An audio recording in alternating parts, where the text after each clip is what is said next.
പിന്നെ ബാംഗ്ലൂരിലേക്കുള്ള ഒരു യാത്രയിലാണ്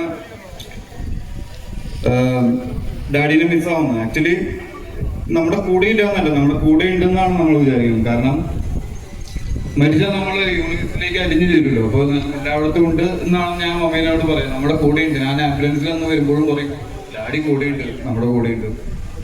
എല്ലാവരുടെ ഡാഡി ആണെങ്കിലും മമ്മി ആണെങ്കിലും എല്ലാവരും നമ്മുടെ കൂടെ ഉണ്ട് എപ്പോഴും. അപ്പൊ ബാംഗ്ലൂരായി നമ്മുടെ നാട്ടിലെ പ്രശ്നമാണ് നമ്മൾ പറയണത്. പക്ഷെ ബാംഗ്ലൂരിന്റെ പേരിലാണ് അത് പ്രൊഡ്യൂസറും ഡയറക്ടറും അവിടെ നിന്ന് ഞങ്ങൾ അങ്ങോട്ട് മാറ്റി. Okay, thank you. Bangalore hi എന്ന ഈ ചിത്രത്തില് ഷൈൻ ഈ ഒരു മെസ്സേജിനെ കുറിച്ച് നമ്മൾ സംസാരിച്ചല്ലോ. ഷൈൻ ഇതിൽ ഇൻവോൾവ് ആവുമ്പോൾ ആസ് എൻ ആക്ടർ അഭിനയിക്കാം, പക്ഷെ ഈ സബ്ജക്ട് ഭയങ്കര ക്ലോസ് ടു യുവർ ഹാർട്ട് ആയിട്ടുള്ള ഒരു സബ്ജക്ട് കൂടെയാണ്. ജീവിതത്തിലെ ഷൈനിന്റെ ജീവിതത്തിൽ വലിയൊരു സബ്ജക്റ്റ് ആണിത്.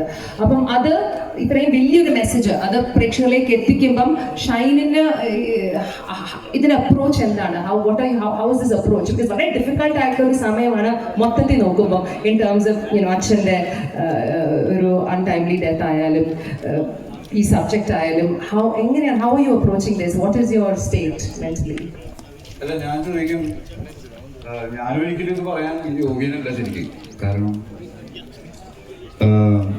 നമ്മൾ ചെയ്യാറുള്ളതൊക്കെ ചെയ്ത് കഴിഞ്ഞിട്ട് പാടില്ല എന്ന് പറയുന്നത് പണ്ടൊന്നും നമ്മൾ ഉപയോഗിക്കുന്ന സമയത്ത് പാടും, നമ്മൾ ഉപയോഗിക്കുന്ന സമയത്ത് പാടും.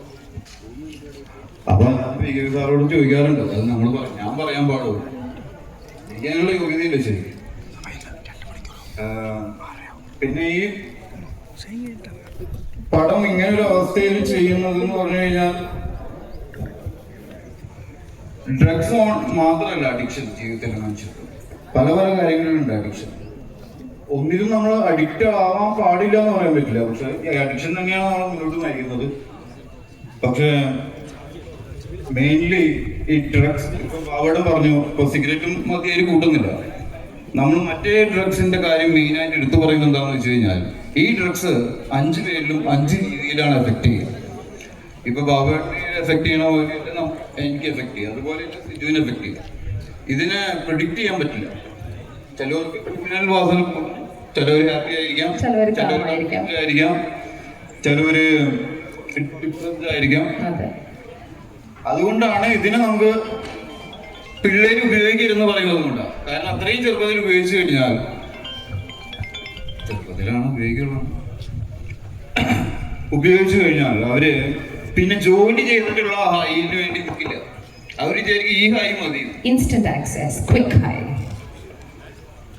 അതുകൊണ്ടാണ് കുട്ടികൾ മെയിനായിട്ട് ഇത് ഉപയോഗിക്കരുതെന്ന് പറയുന്നത്. നമ്മളിപ്പോ പ്രായമായവർ വീഡിയോ വലിക്കുകയോ അല്ലെങ്കിൽ സിഗരറ്റ് വലിക്കുകയോ ചെയ്യുമ്പോൾ പോലീസ് പുറത്തുനിന്ന് അങ്ങനെ അവർ പിടിക്കില്ല, പ്രായപൂർവമായ. പക്ഷെ പിള്ളേരുണ്ടെങ്കിൽ പിടിക്കും. പക്ഷെ പിള്ളേരെ ട്രീറ്റ് ചെയ്യുന്ന രീതി കുറച്ച് ഡിഫറെന്റ് ആണ് നമ്മുടെ നാട്ടില്. അവരെ ഭയങ്കരമായിട്ട് ക്രിമിനൽസ് ആയിട്ടാണ് കാണുന്നത്.